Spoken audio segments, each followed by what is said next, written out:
The Atlas Post, Harvard, MIT, USC, University of California universities challenge the new visa rules for international students. So USC is joining the lawsuit challenging recent ICE international student restrictions, and they are joining this lawsuit with Harvard and MIT, the Massachusetts Institute of Technology, to fight restrictions on visas for non-U.S. students taking online classes this fall. Johns Hopkins in Baltimore, California State Universities, and California community colleges have also filed lawsuits challenging the new visa rules that bar international students from staying in the U.S. The University of California is also seeking a temporary restraining order to bar enforcement of the new federal policy.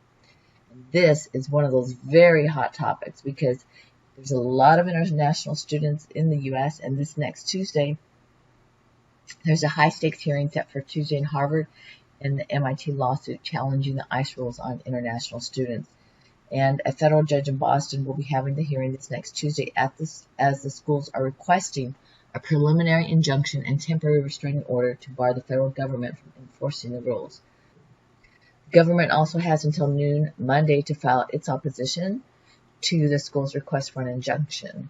And Harvard and MIT will have until noon Tuesday to respond to that filing. So we can expect that there's going to be a whole week this next week of information and updates regarding student visas and what's happening. And according to Bloomberg News, a Harvard student from Belarus was turned away Wednesday from an airport in Minsk. The new federal guidelines would force many international students to leave the country or transfer to another college if classes are held online, putting pressure on administrators to reopen campuses. And we have another video coming up which will show you how much big business is actually behind all of those international students. The lawyers for Harvard and MIT will be arguing that requiring the students to take at least one class would cruelly and recklessly upend the lives of tens of thousands of international students and threaten public health.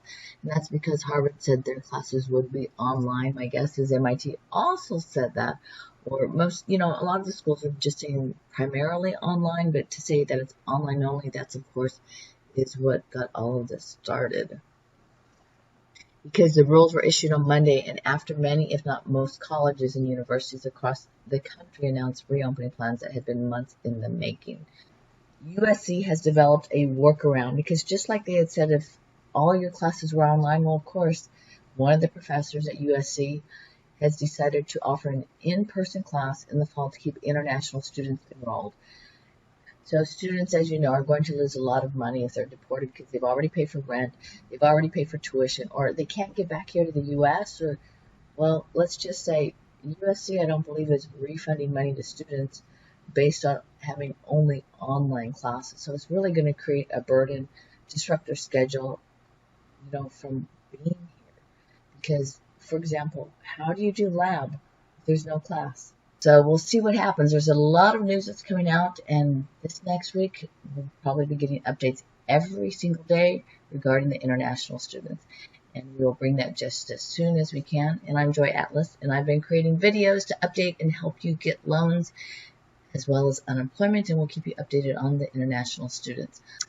I would love some coffee to keep me up late at night. You can buy me a cup of coffee or two, or catch me on Patreon for the Atlas Post. Info is available in the video description. You can also help us out by sharing our videos, liking them, making comments, checking out our playlist, and subscribing for the latest update. Tap into your news with the Atlas Post. Have a joyful day.